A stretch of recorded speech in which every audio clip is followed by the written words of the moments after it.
to, And we're recording. thank you for taking roll. Could you just let me know who's in the room there, please? Yeah, I'm here, Kenny's here, Deb, Joe's here, Shelley's here, Hal's here, Gail, and Chad. Great, thank you very much. You're welcome. Okay, so approval of the agenda. Are there any changes, additions, deletions to the agenda? I have none. I move to approve the agenda as presented. I second that. Great.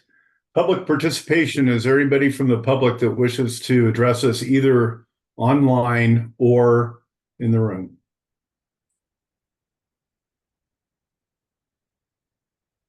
Hearing or seeing none. Approval of the June 24 minutes. Do I have a motion? I make a motion to approve the June 24 minutes. I'll second. Great. Okay. Joe May. All right, so when we looked at the month of May, we saw gross revenues increase significantly, so we had good volumes kind of increase across the whole spectrum of services we offer. Particularly, we saw infusion therapy had a big jump with pharmaceutical revenue jumping way up. On the expense side, we saw employee benefits well below budget, and this was due to a PERS adjustment that was related to retirement forfeitures. So as PERS collects those, they send them kind of in batches to us, and then we report them all at once. So that's what happened there. We continue to see high levels of contract labor, although FTE committee is working on some of that stuff. And as we have our next batches of CMAs and LPNs come on in the fall, we hope to see that increase further. I have a slide I'll show you later on total FTEs with the traveler impact.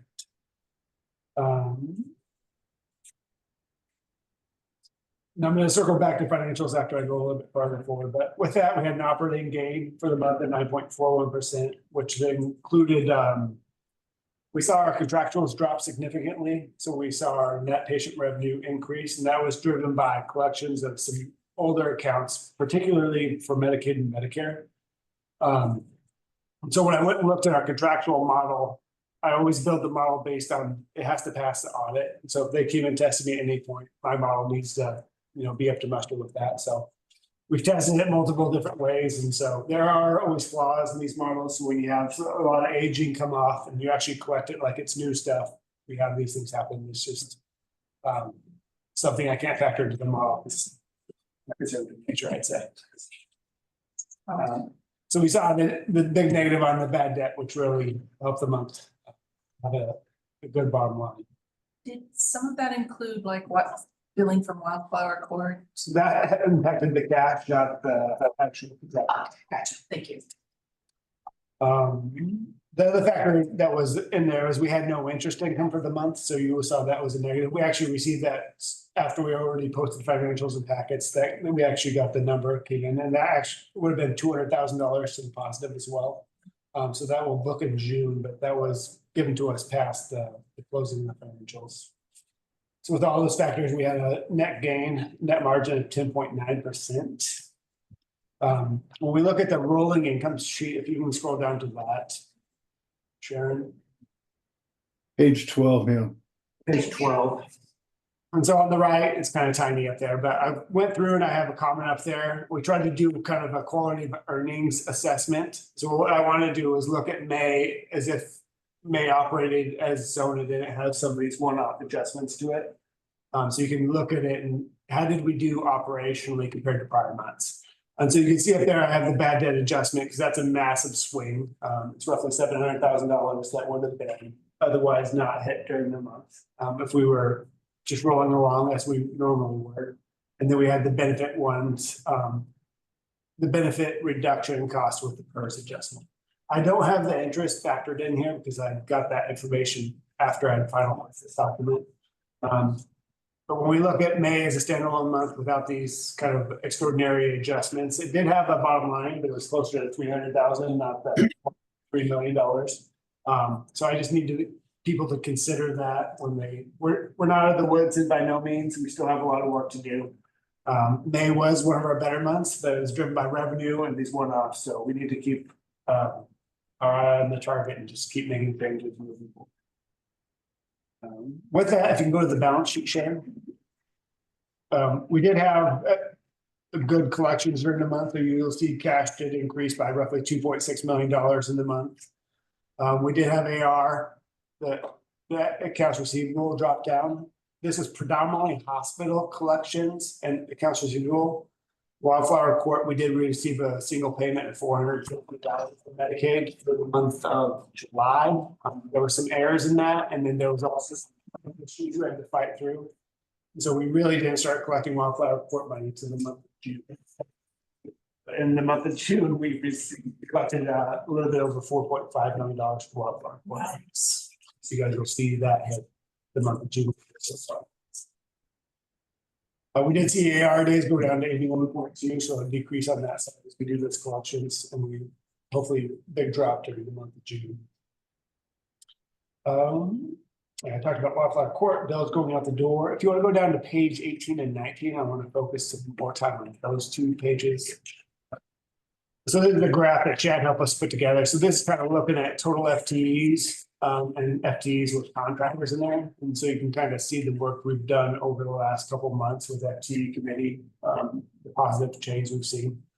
This doesn't take into back some of the other changes we will see here shortly. So we expect this to continue to drop down into the month of July as we see more changes. Was ABA factored in this one? I think ABA was still not factored in. So as that program, we'll see that continue down with the month of July. But we've gone from 47.2 travelers to 37.2. So it is a reduction of 10. We've had some reductions, we've had to add back in certain areas, and we've had some turnover in certain areas. So we've added to MHU recently. We have some more travelers in imaging departments. Continue to staff crisis predominantly with contractors at this point as well. Going down to the next slide. So this is a view of the savings we've achieved to date in our annual savings. I had a different version of this, but upon Ian's suggestion and talking with him, we changed out how we're doing this. And so we got a target up there of $9.8 million. That's based on core services. So if that's what the total flip has to be. So that could be revenue, that could be cost reductions, that's what we have to do to get to our 3% margin for what we consider core programs. And then what our annual savings are to date. So it's a little bit shy of $2.5 million up there. But there are some things that will start bumping this up over the next couple months as we have some more staff start coming off the rolls and some of the changes. A lot of the contract impact does happen later in the year. Smart Sheets is like a November change, which is a big one, around $20,000. We have Zoom that'll come off later on. So we do have things that we know, but this is realized savings at this point, if that makes sense for everybody. Is there any questions on this? Other factors that will, obviously impact that as we increase reimbursement. So a big factor to this could be critical access designation. So we get to that conversation as well. Could be a chunk of that $1.8 million.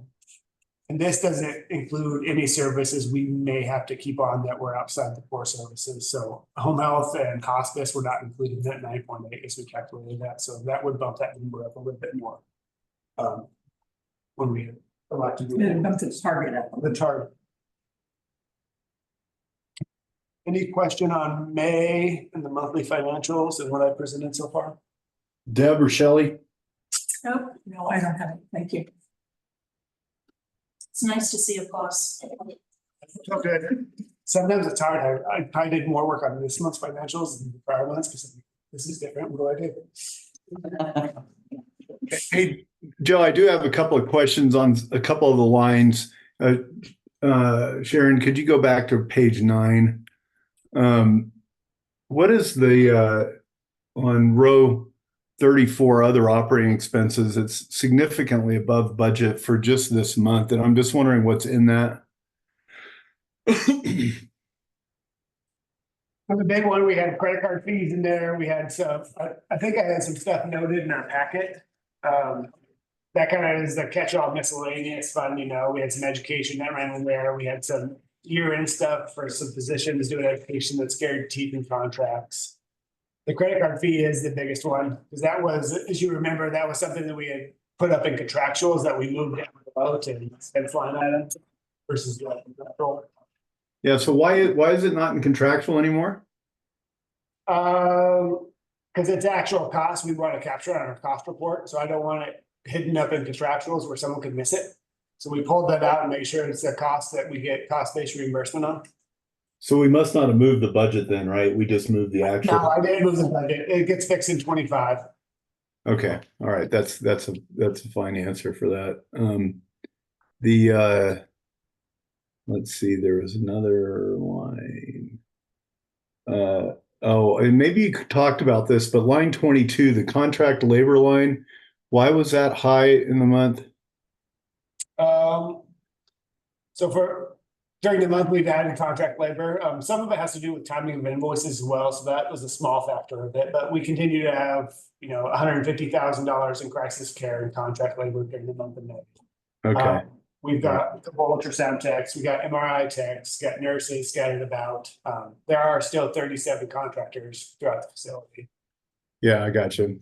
And then on page 13, Sharon. So row 3, AR, how much of that is, it's just still a real high number, right? I mean, the number is just, although collections are great and it's great to see it come down, it's still pretty high. We should see it drop roughly, I'm guessing it'll drop another 4 million during the month of June. And then hopefully another 4 or 5 million during the month of July. Yeah, that's what I'm looking for. And that's the collection of both Wildflower and hospice and home care. Well, that's gonna be predominantly Wildflower Court. We just got our home health number, so we'll start billing that here shortly. So that's probably another 45 days out. So I'd expect that to impact us in August. Yeah. It's a much smaller number of total AR, but I think it's pushing up on 1 million. So the $8 or $9 million drop we'll see in June or July is Wildflower mostly then. Predominantly, yeah. Yeah, great. Okay, that's fantastic. And then on the on page 17,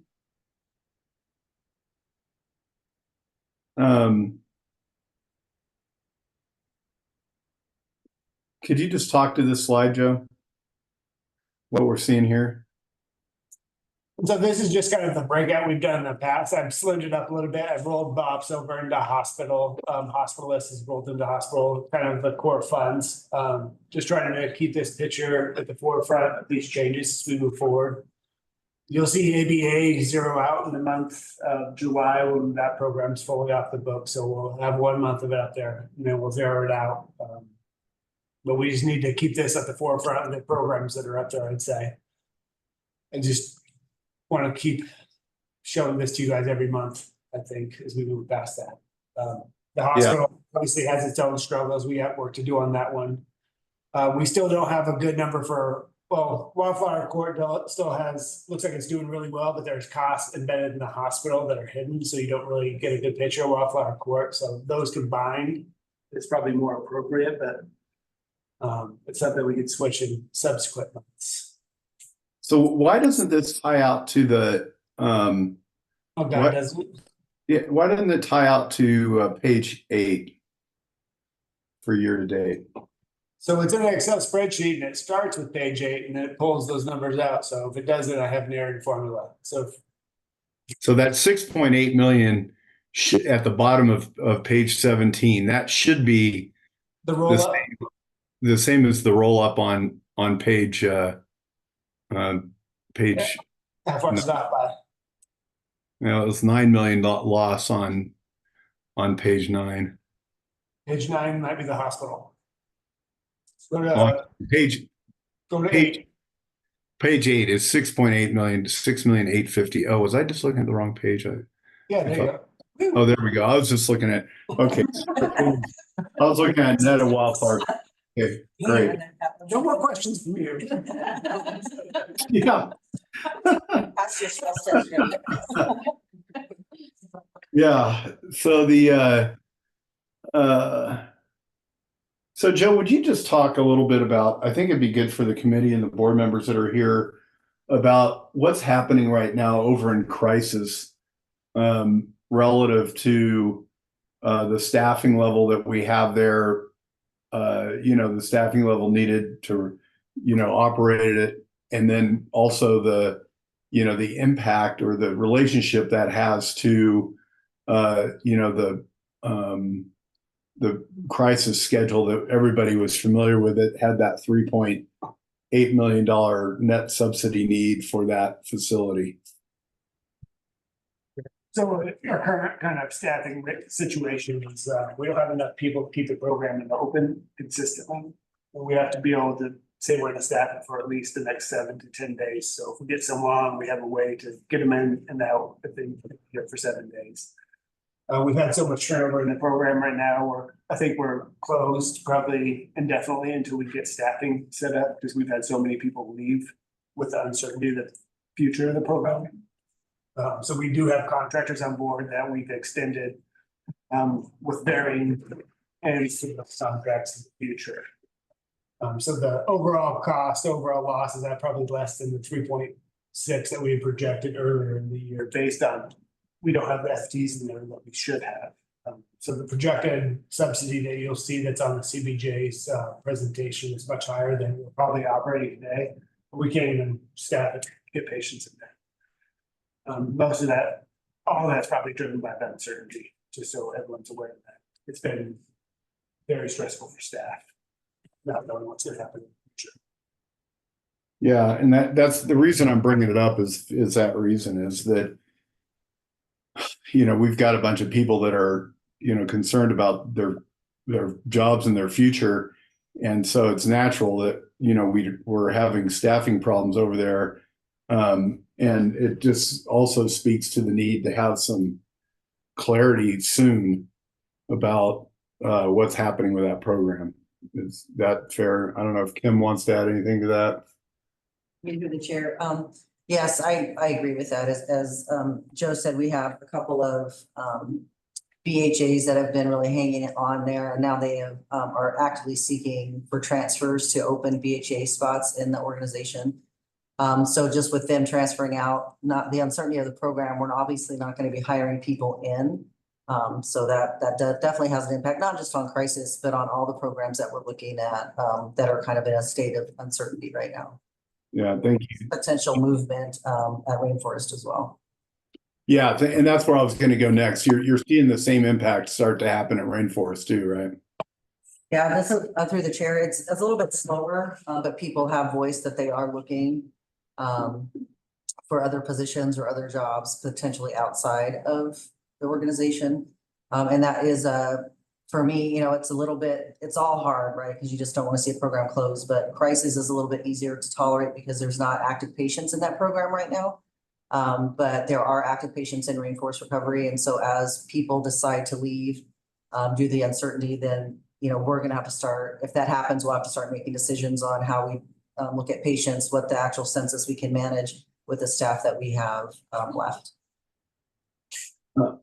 When Joe and Kenny and I have met here and very recently about the message to deliver on Monday, and we need to make sure that we're stressing with the assembly that we need to have clarity soon for these reasons. It's a fairness for staff issues. It speaks to just the credibility question for the hospital and hospital management. And it's important that the assembly know that it's taking a toll, and we need to get some conclusions done here, so. That's one real quick question, if I can just ask. Sure. So in crisis particularly, how many people are like travelers? Because what I understand is the majority of the crisis people are travelers in there, they're employees. Is that true? That is correct. Through the chair, all of the nursing staff except for one are contract labor, and all of our PES, which is the psychiatric emergency services providers, are all travelers except for one. So The BHAs are our staff and the navigators are our staff. So if our resolution goes through and we do close this particular service, we're not really affecting our regular employees of Juneau, but maybe one or two, correct, that we could. Yeah, there'd be a total, I would say probably 5 with the navigators, the BHAs, and then the 1 PS employee and then the 1 RN. Thank you. Thank you. Yeah, thanks for bringing that up, Kenny. Deb or Shelley, do you have any other questions or comments before we move on? Mr. Chair, I have one quick question, kind of a side question. So, so the navigators and the administrators, the BHAs, is there a spot to land elsewhere in the organization? I mean, we have other programs that require navigator services, correct? Yeah, through the chair. So the BHA pieces, I think there's 2 BHA positions open and there's 4 in that program that are looking. And then Jen and I actually have a meeting next week to look at the navigators to see what the options are for that. And of course, as this has kind of rolled through, we've been trying to keep the program open and trying to be as transparent as we can. It came very clear this week, just because we can't have the consistency of keeping it open without having it open and then transferring a patient to med-surg and back. That we need to look and see what role the navigators could play in our organization. So Jen and I actually have a meeting next week to discuss all of that. And I'm happy to follow up with you once we get more information. Thank you. Great. Okay. Assuming there's nothing else on that, then we'll move on to the next item, which is ED renovation additional funding. And Nate, it's all yours. Nate is out of the office today, so I think me and Kim will maybe pass this back and forth a little bit. Okay. And so this came through planning committee. It did. Last Friday. And so with moving to a CMAR project, there's gonna be a requirement by the CBJ to appropriate these funds for the project. And that's based on an increased estimate of costs moving forward. So there was a roughly $1.5 million increase to the cost of the project when they got to the CMAR part of it.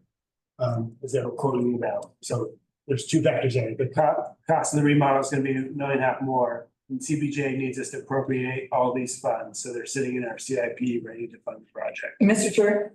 Yeah.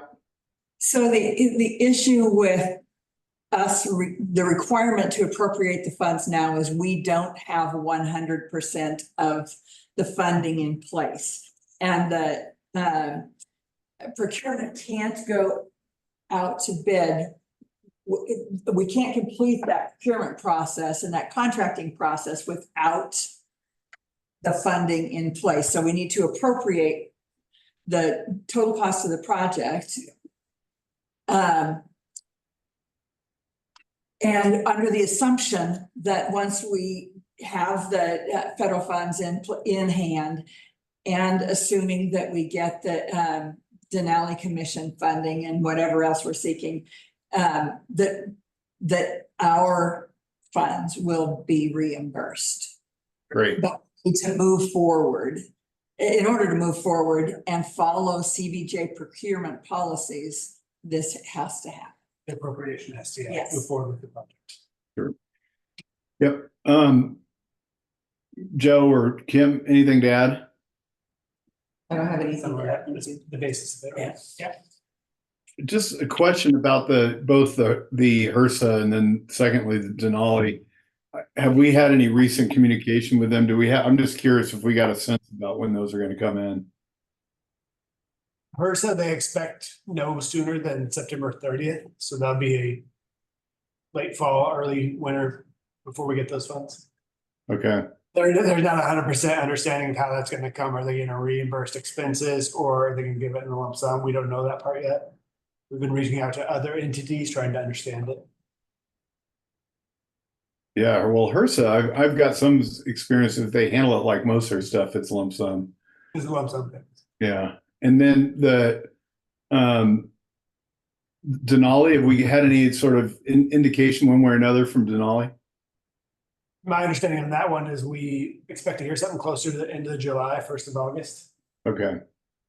All right. Okay, any other questions, Deb or Shelley? Through the chair. I just wanna put on the table, and I've already said this to Joe, is that my concern is that we're monitoring this so it doesn't become like the Aurora building, you know, it's already another million. And just that we're keeping track of that. Yes, that's a very good point. Mr. Chair, can I Yeah, just, and another part of the reason that we're going through this process of the appropriation is the longer we take to award the contract, the farther it pushes the project out and the more likely that the costs will increase. If we lose another construction season on this one. So, there is in that regard, there is a sense of urgency to be able to go through the procurement process, award the contract, and be ready for the next construction season. Mr. Yeah. Chair, can I say something first? I won't take long here. Sure. So I think that this project was held up, was stopped, okay? And part of that, I believe, was that it was getting out of hand. It was gonna be a 14, 15, 17, $18 million project. And- 19, actually close to 19 was the number. Yeah, but it just kept starting. And remember that this ED project started off as a $500,000 ventilation project in 6 years ago. Okay, so it's more, now it's kind of right-sized itself. It's not going to be perfect. What was going to be the $19 million project? The thing is that if we don't go forward with this project right now, I really believe if we put a halt to it, it's not going to happen for another 10 years.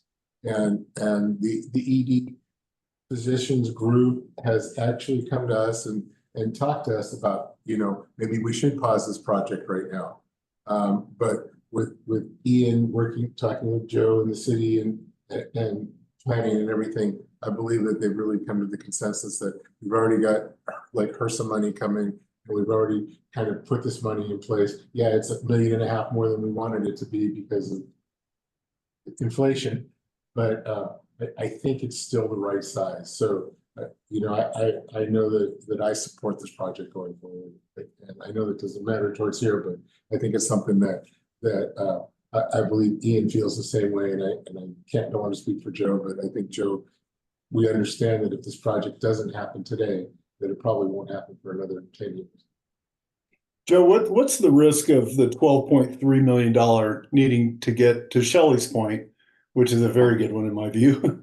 What's the risk that number could grow? I mean, there's always risk, but it does have a 15% contingency factor built into that. I remember that. And so hopefully the 15% will absorb any growth that's outside of our knowledge or control.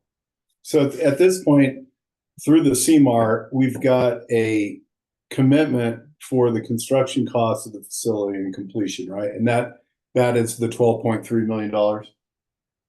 Yeah, but I think we have to appropriate it before we actually have the commitment in place. Yeah, I get you. I know we got to, yeah, but it's with the understanding that this is what they're telling us the number is going to be, right? Yeah. Okay. So, and you know, I guess we don't have a lot of experience in this community with these. I think this is only the second one that the assembly approved, that the assembly has to approve doing a CMAR. And I think this is only the second one. And so we don't have a lot of experience, but design build, I do have a lot of experience with design build. And normally when you get to this stage, it's, you know, the uncertainties when you, especially with the contingency you have, you can feel reasonably confident that this is what the number will be. So, but we need to, you know, the things that can drive these up are owner change orders, right? I mean, that's where the problem is. It's not, a lot of times it doesn't have anything to do with the cost estimation, doesn't have anything to do with the architects. It has everything to do with, you know, the owner's eyes get a little bigger. And so that's what we've got to be really careful about, is that we just are diligent and have some discipline as to, you know, just proceed with the project as planned. So, but anyway, that's enough of that. Mr. Chair, could I make one last comment? Yeah. The other thing about the my understanding is the way we're approaching this project is the project as it exists now is scalable for whatever things that we want to add in the future, you know, in a couple of years. If some of the nice to haves that we looked into before, we're not going to be tearing out what we're putting in place now. It's a scalable project. And Mr. Chair, my last question Yeah. is because we put these plans in place for the project of how it was gonna be built. It's months ago. Is it even a year ago? I can't remember. But has it been re-looked at in that time just to make sure? Okay. thank Through you. the chair, yes, it has been. We've been working with the architects. And we're just kind of where we're at a holding pattern. So whatever the plans we have now, they went through and actually kind of renumbered the exam rooms that mirror what we currently have or what they should have, or, you know, apples to apples. So trauma room 1 has the same number on there for like the fire codes and for internal fire response. So the plans have been looked at recently. Great. Thank you. I figured that out. Okay, do we have a suggested we have a suggested motion. Do I have a motion? This came out of committee? Planning committee. Yeah, it came out of planning committee, so we don't need a. This is for utilities.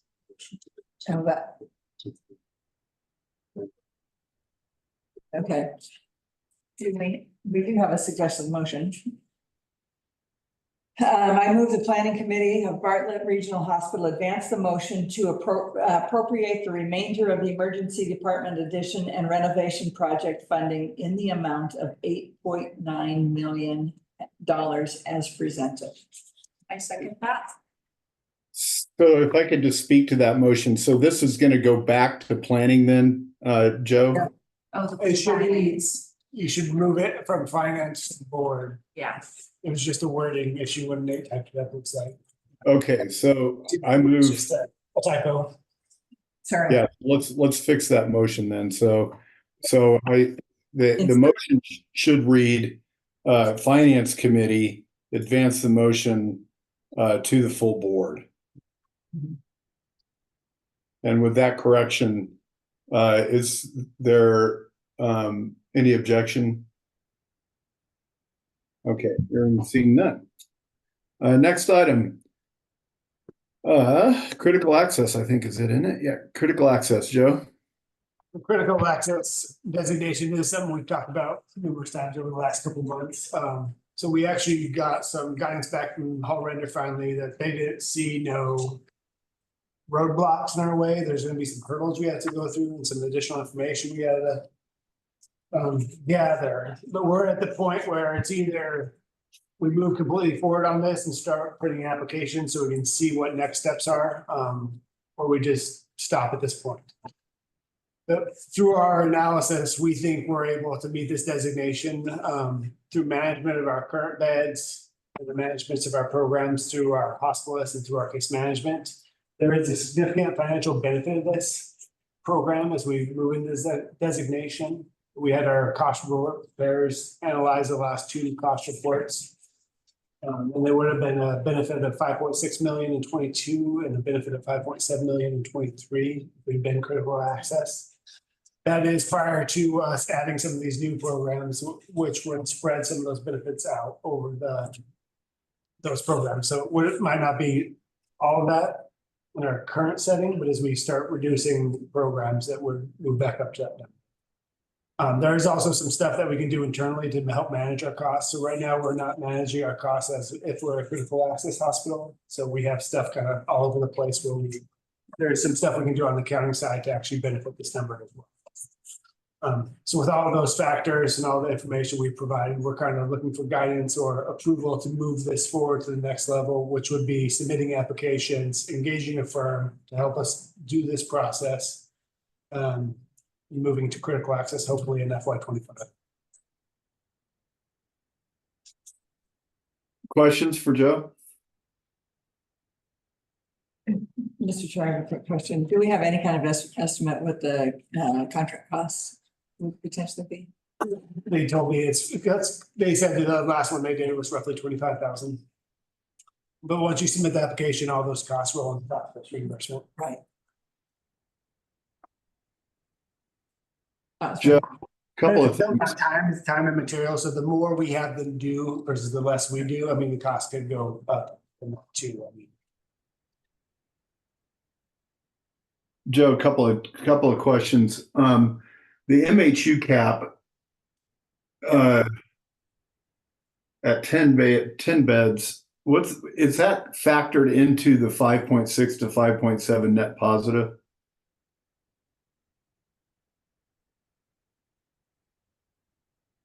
No, the 5.6 and 5.7 is purely outpatient impact for Medicare reimbursement. Does not factor into that 10. When we looked at that, we didn't. Since our average census over the last year has never really crossed the 10 threshold on a lot of occasions, we didn't look at that number to see whether, so you're asking, is there reduced reimbursement from the MHU due to that loss of beds? Right. And so one of the things that we're trying to suss out, which we need to go down the process a little farther, is do we actually lose beds? Or do we have to designate 2 of those as observation and keep our 10 acute beds for mental health? There's no clear guidance on that, so we actually have to get the contractor on board before I know that impact. Okay. Does that make sense? Yes. So Joe and I have had quite a bit of back and forth on this over the last month or so, and the suggested motion I fully support personally. I think that this is excellent news for this hospital that we're able to do this. It's something that I've been curious about since before I got on the board, and it's great that we're able to move this forward. I'm really excited about it. I mean, this is the one single thing that could really be a game changer for the hospital in terms of its ability to remain self-supporting. I mean, there's other important things out there, don't get me wrong, but obviously this one's important, and I think we should move it forward. Joe, could you speak a little bit more? You said that we could have critical access by FY25, and I think you meant FY26, right? So the way the process works is when you submit an 855 application, which is Medicare's form, the date goes back to the date you submit the application, is my understanding from Hall Render. Oh, really? Oh, wow. Yeah, so there'd be some cost based, they'd have to flush it out through the PSNR and the cost report.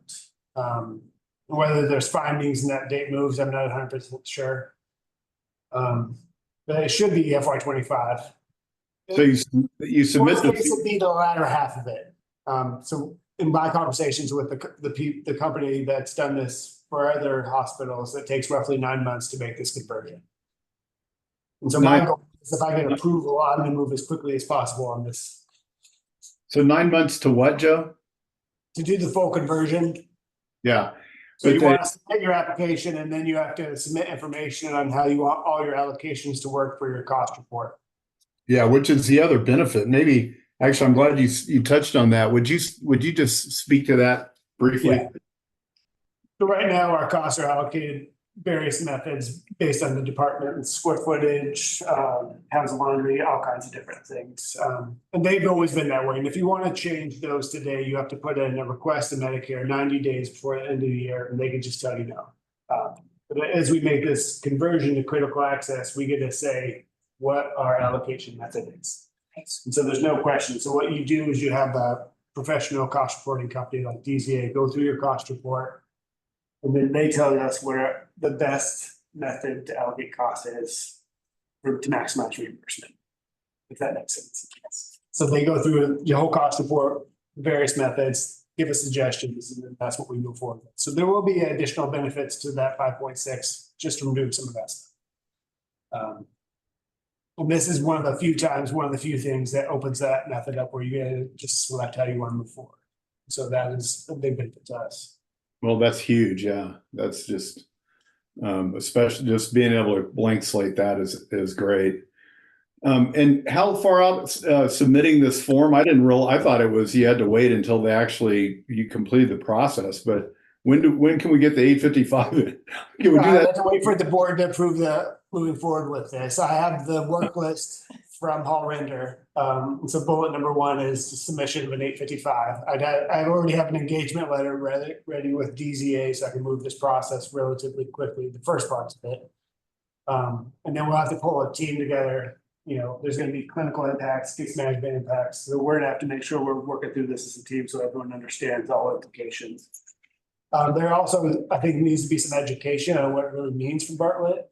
Because you've already seen it in Facebook today that, you know, we become just a bandage shop, right? Critical access doesn't mean we provide different services than we do today. But the community is not gonna understand it. So there's also gonna be communication and education we do along the way. Yeah, so I'm glad you bring that point up. So it's something for us to get Aaron working on. Yeah. You know. Okay, do I have a motion? There's a question. Well, Oh, yeah. I move. The Finance Committee of Bartlett Regional Hospital advance the consideration that change to a critical access hospital designation with the Centers for Medicare and Medicaid Services to the full board at the July 2024 meeting. I second that. Okay, discussion? Questions? Mr. Chairman, I have a question, and this is kind of an off-the-wall question I should have asked probably a long time ago. But with the designation of critical access hospital, is there something we have to do in our logo and our name? Similar to when you become an LLC, you have to. So we won't be required to somehow have some designation that advertises.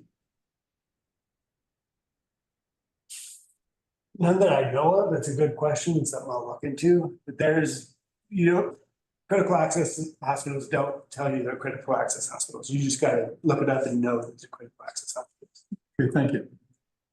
Yeah, that is a very good question. It'd be interesting to know that for sure. You know, the experience I've got with Petersburg and Ketchikan, Petersburg Medical Center is just I mean, that's what they call themselves. There's nothing about them being critical access at all in their naming, if you will.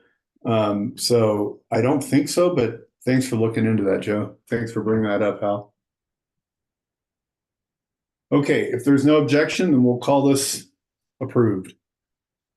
Great. And I just want to say, Joe, thank you. I know you've spent a ton of time on this, and your expertise on this matter has been incredibly valuable to us. And we appreciate both your knowledge base and your hard work on this. Second that. On all the other things that. Right, all the other things, my God. Okay, next item, Kim Mamo. Thank you to the chair, and I also have Paul Hawkins on, the director of DI, so we're gonna present this together. So the finance committee is being asked to approve the contrast enhanced mammography, GE Christina unit. Our current system is no longer in production and will be removed. And this, doing contrasted enhanced mammography actually helps identify cancers more than a mammogram does because it doesn't pick up on the dense breast tissue. And so we're just asking to move that forward. Paul, do you want to give your spiel? Please, Thank Paul. Thank you to the chair.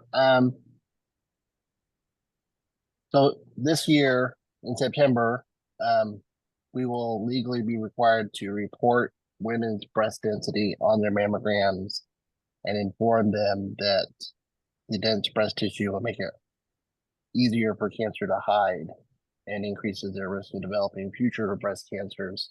And this will give those patients at Bartlett and our surrounding area an opportunity to have a test after that can show that everything is clear. It uses a high field, low field, and some digital subtraction, and it can show cancers that are hiding in dense breast tissue. So it's really good for our patients. We'll be the first one in Southeast Alaska to have it. Additionally, the other mammo system is newer. It'll have additional cost savings for the service contracts.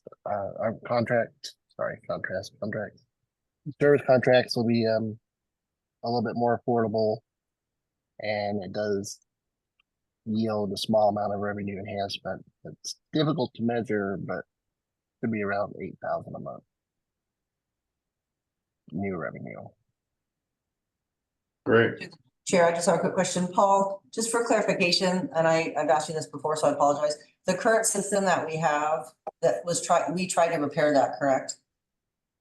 That's correct. That's a separate breast specimen analyzer, and it is end of life.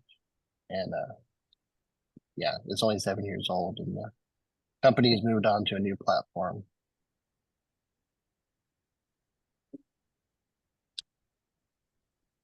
Through the chair, Yes, Shelley. what is the expected lifespan of this piece of equipment? Good question. Any day now, Hologic could come back and say that they're not going to support the system moving forward. It's at least three, maybe 4 generations old to that company. Well, through the chair, were you asking this current one? The one you want to purchase. Yeah. The one we want to move forward with, or asking for finance committee to move to the full board, what is the life expectancy of that? More than 10 years. This is a brand new service line from the More than how many years did you say? 10. 10 years? Mr. Chair, I have a question as well, and maybe Yeah. I'm just thick today. Is the specimen analyzer that's not working and not repairable a separate purchase?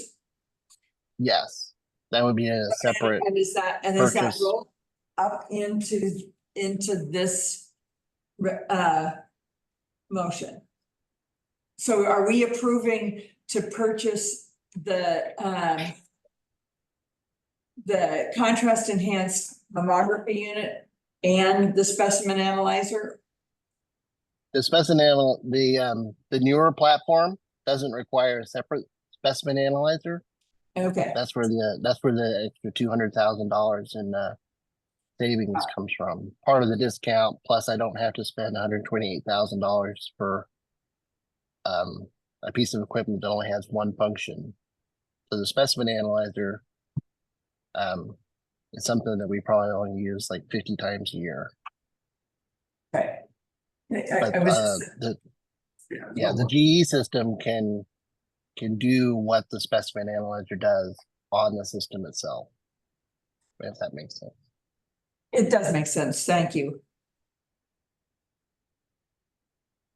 Paul, on page 37, and I apologize, I actually meant to ask him about this before the meeting, and I just got sidetracked on some other Bartlett stuff. Those discounts are they're so huge, could you just speak to why you've got such a huge disconnect between the sticker price and what they're proposing we pay? That's pretty consistent with just about every service line that we purchase at Bartlett. There is an extra $98,000 that GE is giving us because they would really like to see more of their equipment in the state of Alaska in this region. Let me pull up my quote. I already can see in there. I can't zoom in on this little screen. Yeah, so I'm out with COVID, so. Yeah, line one quote was, it was 60% discount from 605. I mean, that's where the bulk of the dollars are in that very first line. And there's some more that are, down in line 15, there's some additional pretty significant price. So this is, am I hearing you say that they're trying to buy their way into the market? Is that fair? They have a pretty good incentive. I mean, when you don't have any equipment in Alaska, you're going around Alaska trying to sell it. You can't tell anybody that other places are using your equipment. That is a pretty big incentive to them. But I mean, if we were to go back and look at the MRI and CT machines and X-rays and just about all the quotes in the medical field look kind of like this. They have a big number and then the cut price and a small number. But this did go to our purchasing agent for a quote review, and they came back and found that we were getting a better deal, even better deal than what our the health trust gives us. Okay. Thank you for that. So back up to Kim's memo. Any other questions or comments from committee or any other board members? So is there a motion for this? Move the finance committee of Bartlett Regional Hospital approve the contrast enhanced mammography GE Christina unit and move to full board of directors for forward. There's a second? I'll second. Okay, discussion? Great. Kim and Paul, thank you very much for your work on this. I'm glad we're moving it forward. So what's the install date for this once the board approves it? I'd like to get it in September. September, okay, great. Okay, moving on to item 10. ERP and HRIS. Is this Joe or Chad or both y'all? It's gonna be Joe and Chad. I'll take the lead on it and then I'll pass it on to Chad for the HRIS piece. And so I think most of the board members here know the challenges we've had with Meditech and trying to get financial done on time. And so it's been kind of noted that we need to move forward to a modern ERP system, which is enterprise resource planning, which would include general ledger, accounts payable, materials management, those pieces of it. Bartlett. So a good example of what Meditech does for us. I just did $150 million budget on an Excel spreadsheet. The new systems this would be fully integrated in the system where all the input comes from the directors virtually on the cloud-based system. We'd be able to roll out departmental income statements virtually to everyone. They're all real time, so they have at their finger access. They can look up invoices versus putting in request AP trying to see stuff. So this would just enable us to bring clarity to our financial situation to all our directors and the board. It also, there's a lot of processes we have internally that are just redundant. They're manual process. Our accounts payable process, our AP clerks have to touch an invoice like 5 different times before it's actually entered. Part of that's due to our approval process that came about with InFiles. So we have to manually upload it into InFiles, get it approved, then we have to pull it across, manually upload it into Meditech, pull that approval across. They're touching it like 7 different times. Not only is it labor intensive, but it also opens up the ability for to have some keying errors. Because those two systems aren't interfaced, so we're keying it in 2 different systems at this point. A new ERP system also has a function, an OCR function, so it does text recognitions of our AP invoices if they're sent virtually to us. So it'll just scan them, and they'll pull the information into the system for us. They verify it, approve it. The whole approval process is integrated into it. There's a lot of good reasons why we need to move forward with this. The systems are more costly than we currently have. I have some numbers broken out for you for the ERP specifically.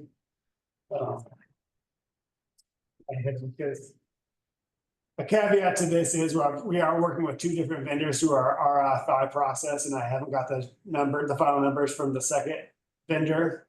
So what we have here is what the first vendor gave us. And that's they combined with UKG to give us a total number. So it could be better, but it's not going to be worse.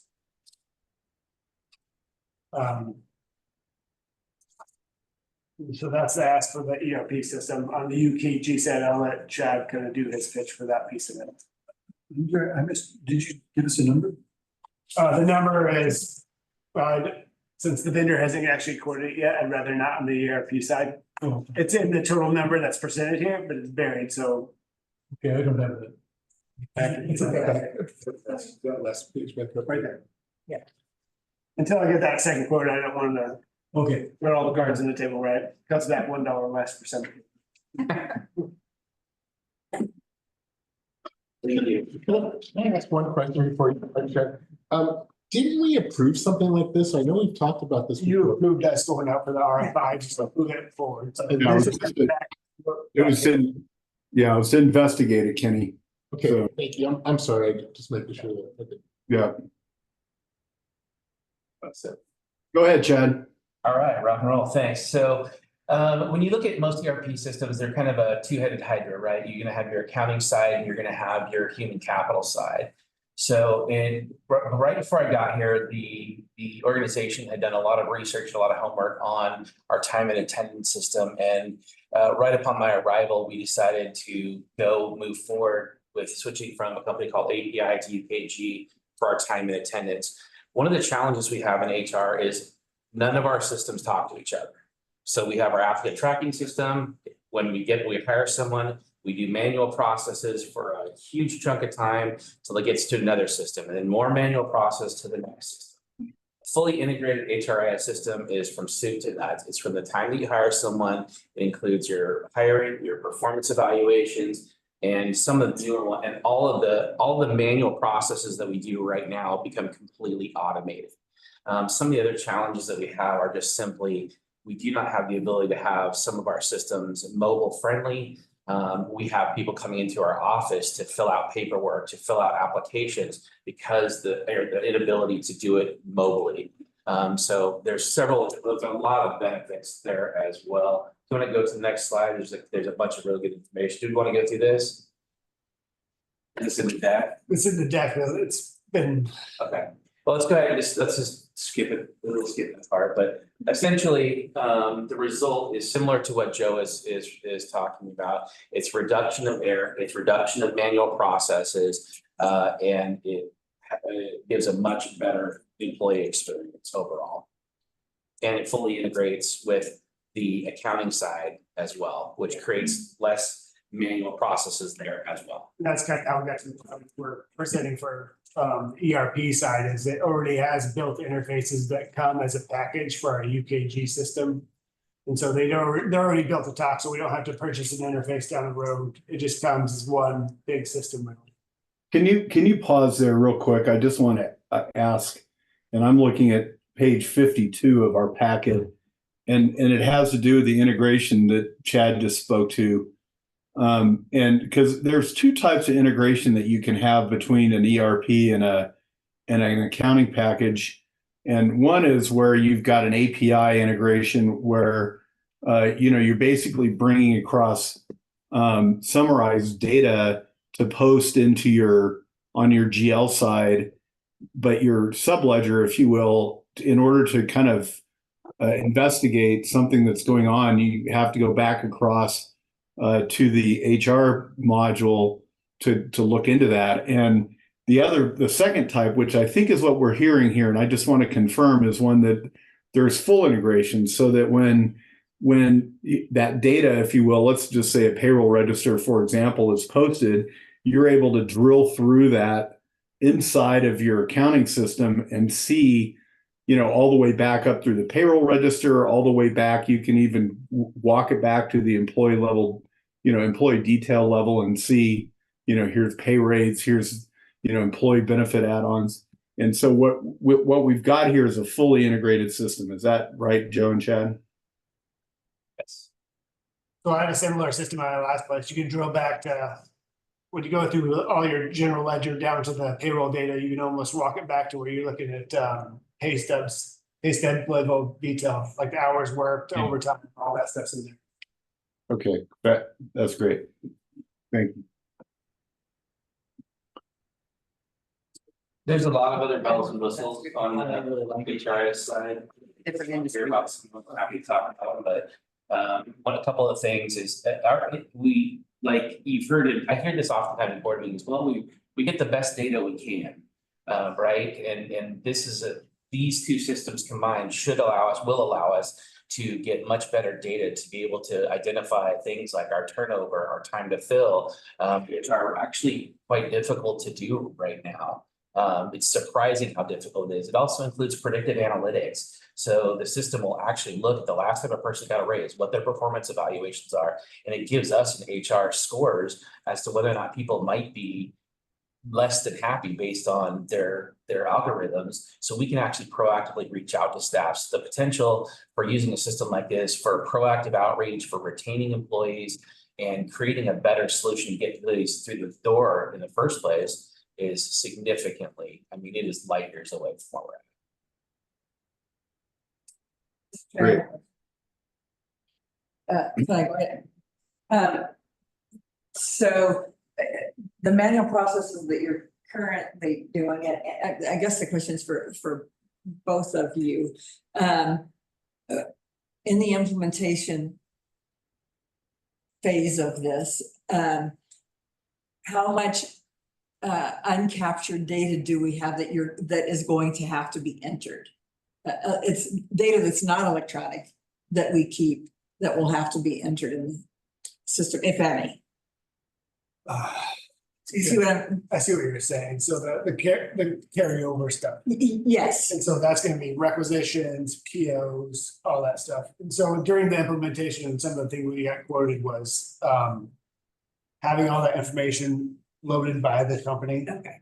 So one of my concerns is going through an implementation, haven't done many, is the bandwidth my team has to continue to work on a daily basis.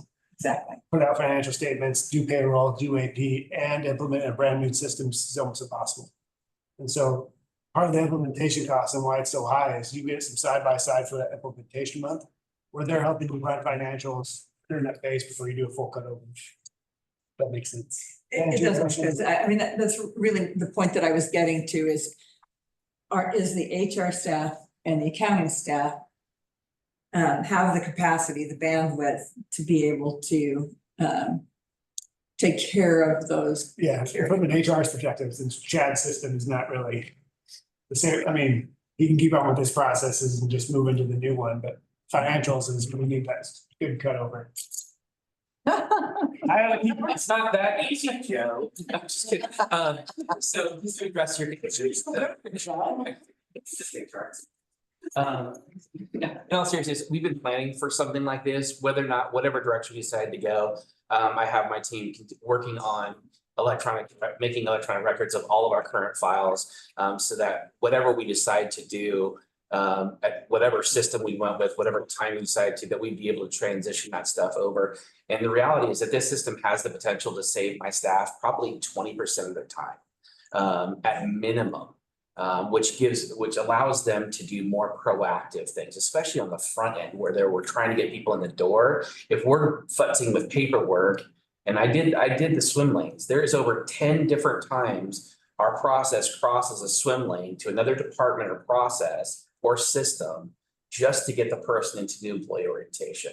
I mean, that is a colossal amount of people power. And, you know, I'm just saying 20% just on my team. If I add that to the other teams and what they have to do manually now, that will be done automatically. I can't imagine it won't save us a significant amount of time. And the director's time. I mean, the director's time alone spent in there is will probably save the cost of it. Joe, can you speak to your implementer and the implementation? I mean, you know, the success of these systems is so tied to the success of the initial implementation and, you know, how well these mappings, you know, Chad touched to the data conversion question, you know, uploading data. You know, how confident are you at this stage that you're going to have, you know, an 8 out of 10 or better implementation? Pretty high. I mean, the two firms we have bidding on it both come with healthcare experience. They both have a proven track record. And the thing is, they're accountants. They've done this job, right? So they've been in healthcare finance for years. And so you have these people that are specialized in these processes to move us into it. So, I mean, I think the expertise that we're buying with this implementation cost is going to make this implementation good. It also, I mean, I just recently did one too, so I've got a little bit of past experience. Yeah. Right. Yeah, well, that's great. So the project I assume they'll have a project manager on our team or for our Assign a project manager, and then they'll set out, they'll scope the project, they'll set out timeframes, we'll put up barriers, like there are specific times we don't want to implement. They've kind of walked us through what that looks like. Yeah.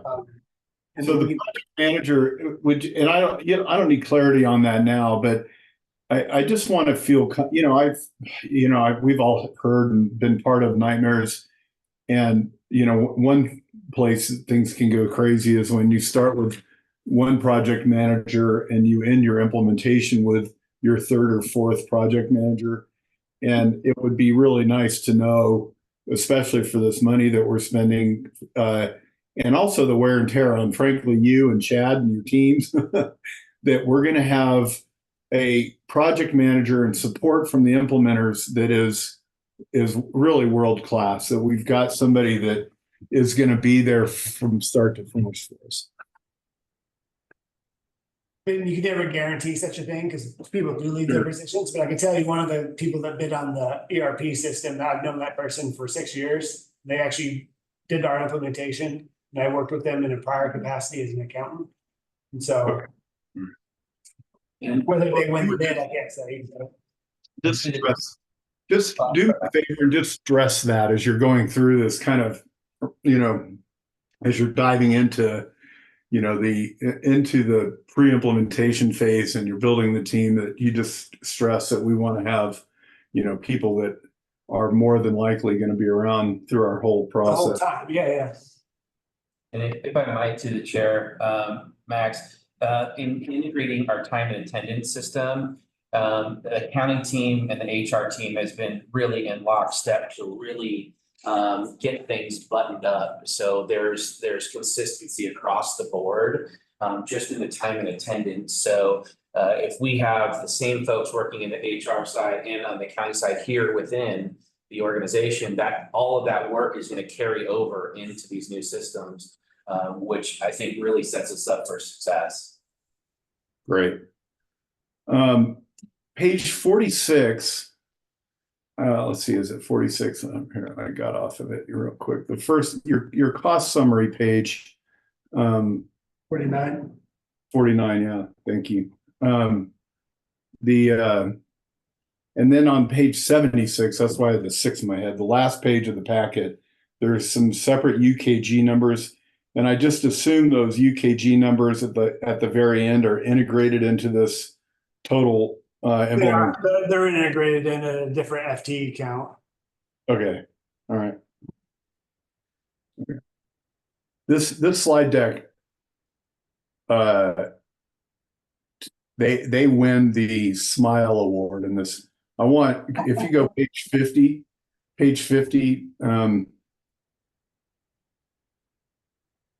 so could you just, can you give us some assurance, Chad, that everybody on our team is going to look like that when?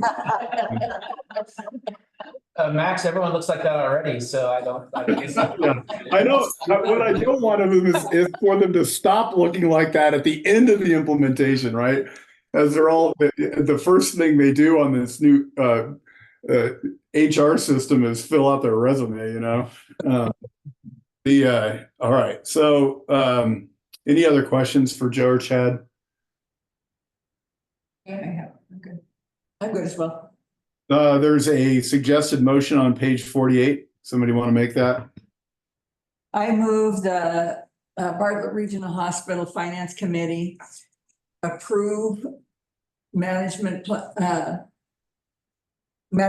plan to implement a new ERP system in conjunction with the UKG Pro and to forward it to the full board of directors for approval at its July 2024 meeting. For a second. If we could just in the suggested motion, then if you could just knock out the first BRH there, so we just have it once. And with that change, if there's no objection, then that's approved as well. So, fantastic. Okay, community committee comments and questions. Any questions or comments? I would just like my confidence in the senior leadership team and how they're moving us forward has just increased so much in the last 6 months. And I really appreciate all the hard work and the great communication you guys have done with us. So thank you. Sure. Here. Exactly. Thank you all. Okay, our next meeting is August 9th. Does that work for everybody? I sure would wish, I'd rather, gosh, not, let's look at the calendar. What makes, Is that English? are you speaking Indian? What about the 16th, Joe? It'll Yeah. give you a little bit more time to, get caught up, get closer on, that one prior month out close thing. I don't know. The board meeting would be, Kenny, that would be the 27th of August, right? That's the fourth. Yeah. The 16th works. It actually gives me maybe as we do the year-end process, because that'll be June. There's gonna be a little bit more time. I can leave it open, get invoices. I'm trying to get CBJ to close some of the CIP stuff to get it in. I've been pushed on them. Yeah. We have a lot of stuff we have to do, clean up at the year end. It's gonna be pushed in here. Well, and actually, let's settle the date, but that does bring a question up that I want to pose to you. So it's Deb and Shelley, are you guys okay with doing it on the 16th rather than the 9th? I am. That should be fine. Max, do you anticipate any major action items on the 16th coming through this committee? Nothing on my radar right now. We had a pretty big meeting big setup this time. Joe, do we have anything out there that's brewing? Nothing that I know that's gonna go through planning or anything, nothing that's capitalized. Okay. I just might not be here for the 16th. I definitely would not be here for the 9th. So the 16th, I got a little better shot at being here. So if we don't have anything major, I'm fine with the 16th. Okay, let's plan on the 16th. So Joe, I'm glad you touched on it still under comments and questions, I guess. So the close. Last year, the close was very difficult. I know for, first Sam and then you, going up to the very last date, they were, getting cash reconciled, the interfund reconciled, getting CIPs closed, which weren't really closed. As you found out, what kind of interaction are you having with the city about their timeliness on their books and records? I've been having conversations with Angie pretty regular. They also have staffing challenges down at the city, and so that's kind of pushed back some of the stuff. It's gonna be a challenge either way, whether I can push on it. I can keep pushing, but I don't really control the situation. And Yeah, I get you. Yeah. I've been very open about how we want to see this move forward. We've engaged, Gene from the project side, trying to work with the county and get CIP closed out. Work with Ruth from investment, so we get interest rates, get cash closed out. It's just a lot goes into it, and our control is minimal. Yeah. Has the interfund been reconciled at all since June 30, 23? Do you know of? Yeah, we did the reconciliation a few months back. I don't think it's been in a month or two though. But is that on reconciled to the city? Yeah, reconcile with the city to us to get it tied out is my understanding. I'd have to confirm that. I know we're behind. I know there's work to do. Yeah. All right. I just, I'd like us to just keep the pressure up. I think we're not going to see change unless we just continue to bring the issue up. With Angie on that. Yeah. Okay. Enough said of that. Well, thank you very much, everybody. It was a good meeting. I appreciate it. And we will see you later. Thanks, man. Have a good weekend.